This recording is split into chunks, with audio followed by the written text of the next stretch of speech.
The first thing I ever saw was the future, not my own, but my mother's. The midwife, her face a mask of sweat and concentration, would later tell the village that as I was born, a strange dry lightning cracked across a cloudless sky. She said my eyes were open the moment I left the womb, and they were not the warm brown of my people, but the color of the sky just before a harmattan storm, piercing, electric blue. My mother, Eka, always claimed that the first thing I did was cry.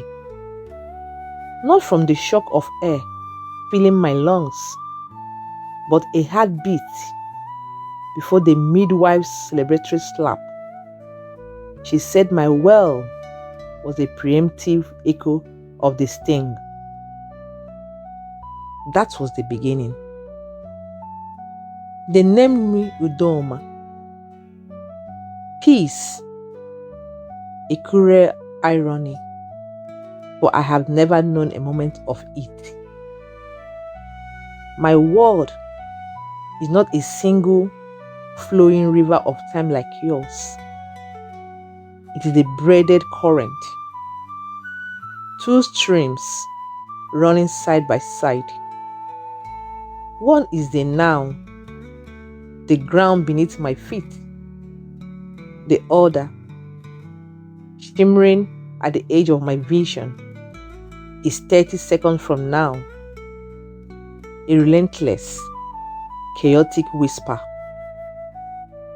When I look at you, I do not just see you. I see the fly that will land on your nose in 10 seconds. I see the stumble that will make you curse in 20.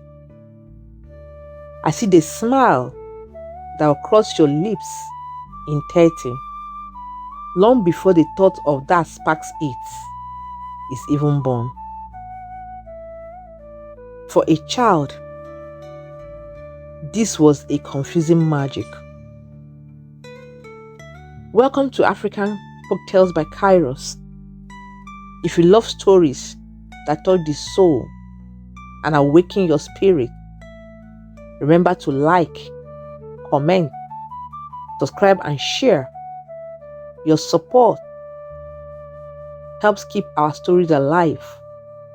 Now, sit back and enjoy today's tale. The village of Arit, nestled in the green cradle of Niger Delta, called it a blessing. The gods have touched him. Elder Mazi raps. He has the eyes of the sky spirit. They called me a wizard, a seer. My parents dwelled with terrible pride. They were the parents of a miracle.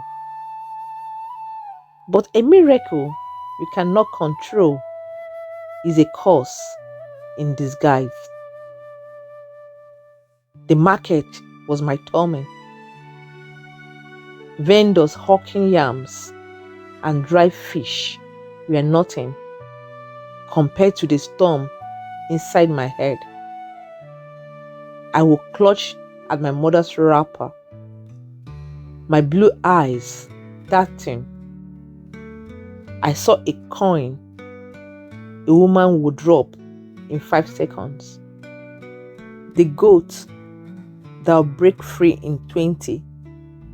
The laughter before it turned into chaos. It was 100 tiny apocalypses a minute, dizzying, nauseating. Udoma, look at me when I'm speaking.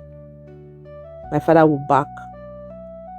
But to look at him was to see the splinter about to pierce his finger. The bead of blood already forming in my mind. I would flinch before it happened. To him, it was disobedient. To me, it was unbearable. I was no older than 10 the first time I saw blood spill before it touched the ground. In the compound next to ours, Olga, the palm wine tapper, staggered home, his breath thick with drink. My vision blurred. That familiar dreadful pool, and I saw it before it happened. His hand, heavy and clumsy, clutching a pistol. They strike once, twice, again. Ini, his wife, crumbling, her head bent at an angle no living neck should take. The sound of it was not yet real, but in my skull it clanged like a gong. I ran, screaming, "Stop! Stop! Don't hit her!" But the villagers, it was madness. They saw only a boy shrieking curses into the night, and the pistol came down, the future caught up with the present, and Ini lay still in the dust. All eyes turned to me. "This child sees death and brings it," a woman whispered. From that night, children scattered when I approached. Mothers pulled their babies tighter, as though my shadow itself carried sickness. It did not end there. One afternoon, outside the shrine, I saw a boy chasing a lizard through the grass. My vision snapped forward, 30 seconds ahead, and I saw it, the snake, coiled and waiting, fangs ready, his ankle swelling black from venom. Terror clogged my throat. "Don't step there," I screamed. The boy froze, confused, and still the snake struck. Its fangs sank deep, and the child wailed as the poison sprayed. The villagers spat at me. If the wizard had not shouted, the snake would not have come. Their words were stones. I carried them in my chest. Each death, each wound, each horror that I could not stop, or worse, that they swore I had summoned. I was only 10, but already the world had decided what I was. Not a child, not a boy, but a curse. By the time I was a teenager, the whispers had soured. My gift brought no harvest, no warning of floods, only strangeness. And then the visions turned tragic. One evening, I saw the palm tree swaying above the square, its roots growing in my vision, its heavy crown splitting, ready to fall.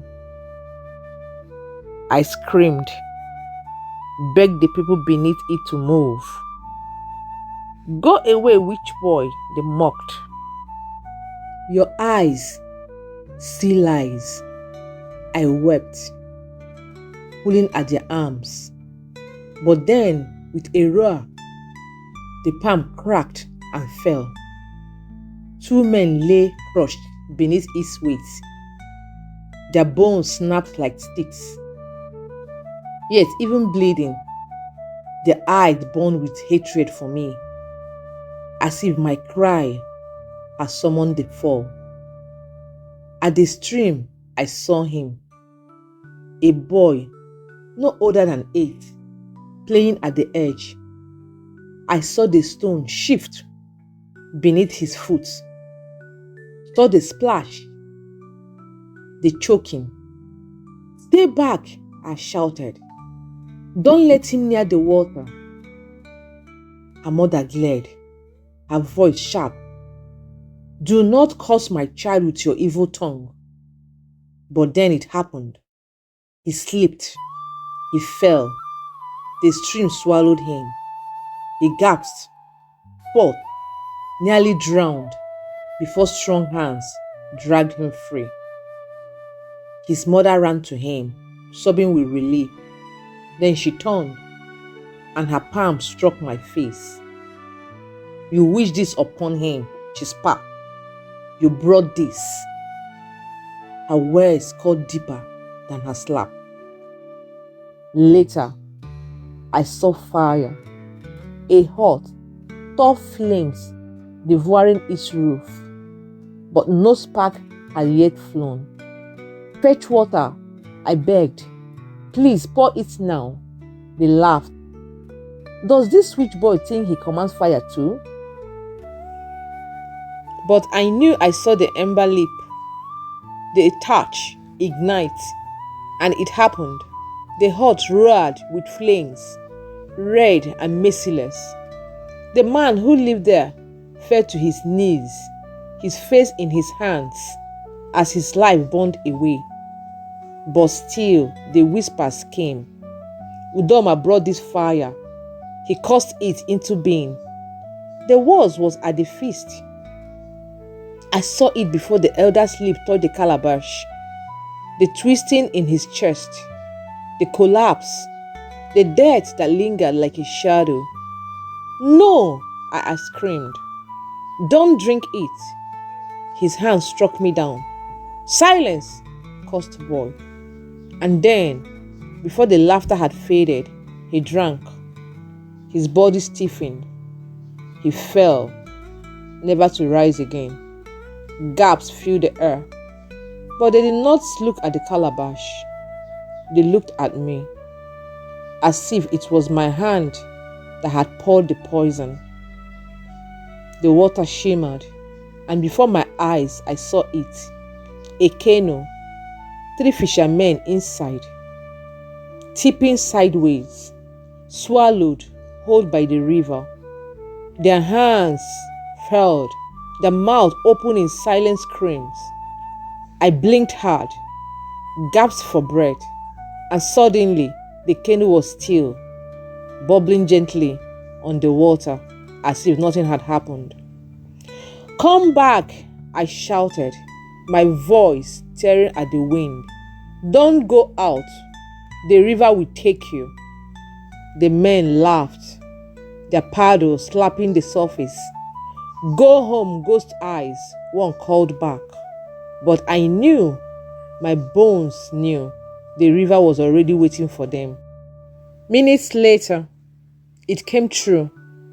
The boat rolled, capsized, just as I had seen. The water closed over them like a hungry mouth. I ran along the bank, helpless, screaming their names. Only one crawled out alive, coughing, trembling like a leaf in harmattan winds. When the others dragged him to the village, his words cut deeper than the river itself.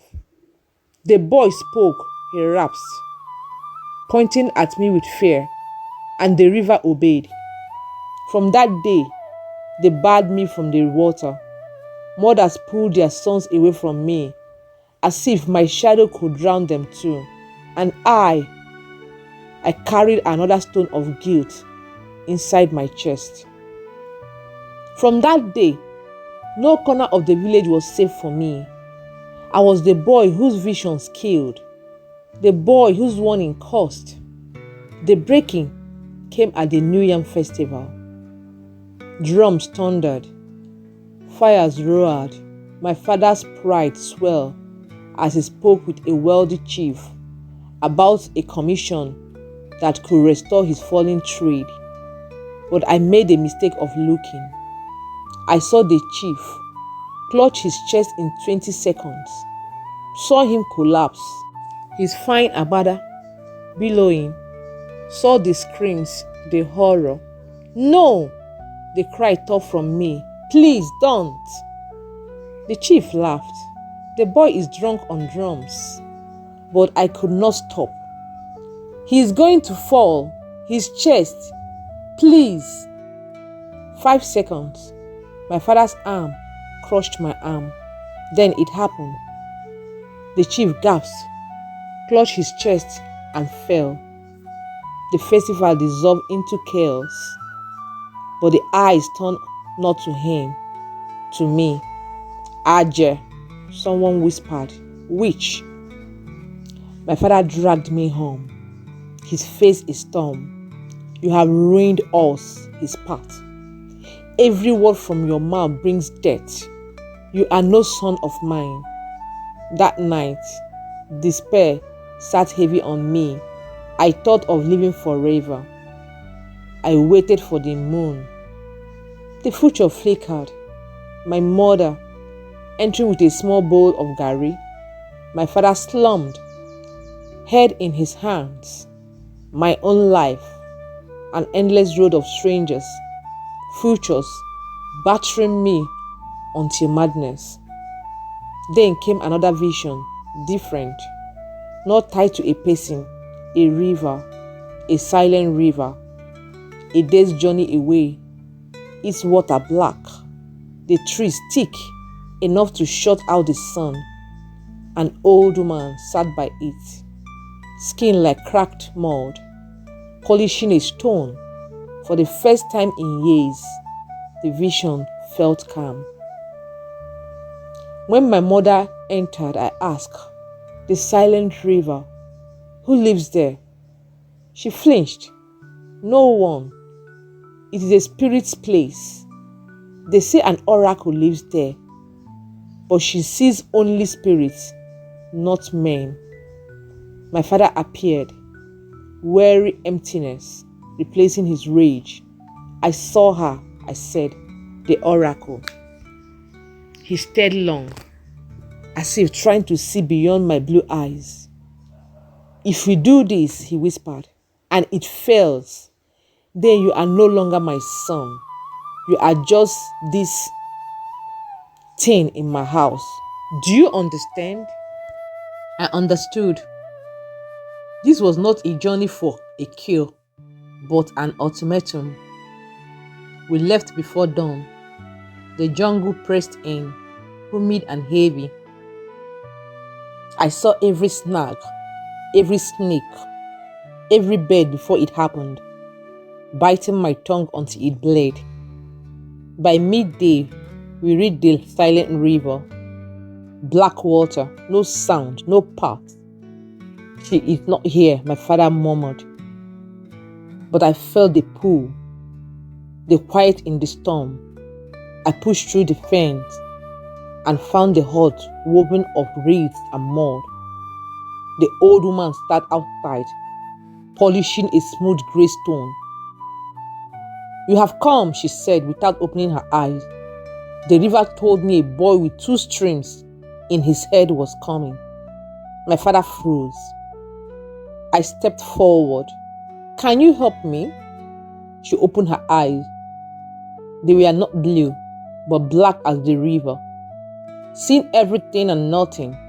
You asked to be uncured of a miracle?" He rasped. "The sky gave you a gift.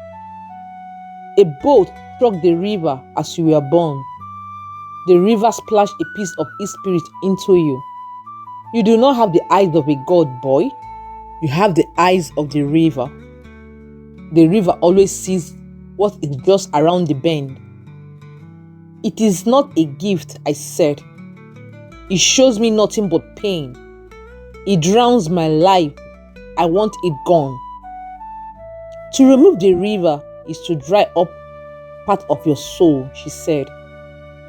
There is another way. You must learn to see the whole river, not just the shallow rapids. Learn the deep, slow water beneath. She held out the stone. When the future screams at you, hold this. Feel its age. It has been in the river 1,000 years. Let it pull you down, away from the surface, into the quiet deep. Let it remind you of the now. I took it, cool and heavy.